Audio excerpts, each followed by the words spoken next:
Iba pala yung quality talaga ng Pure Foods, no, compared sa CDO. Mukhang malaman tong sa Pure Foods, sa CDO manipis na, mataba pa.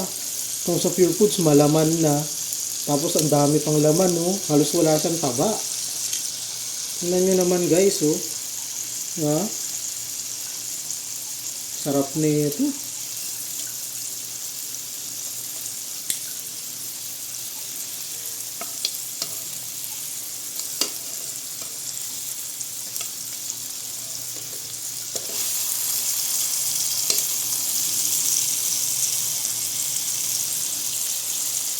Yung CDO medyo maninipis saka matataba yung CDO Fantastic Young Pork Tocino.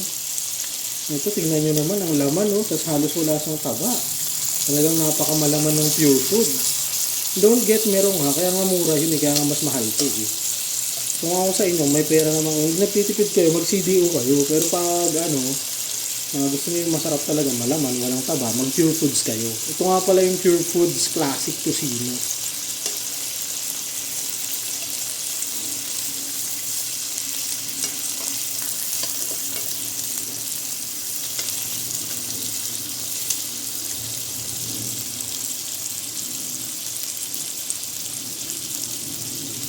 Mas pansin nyo rin, hindi siya nag-golden brown. Ba't kaya? Angas, so hindi nag-golden brown. Eh.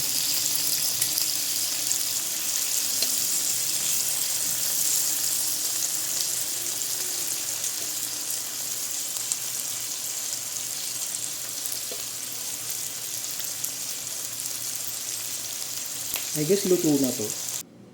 So ito siya, luto na. Kain na tayo. Best paired with rice.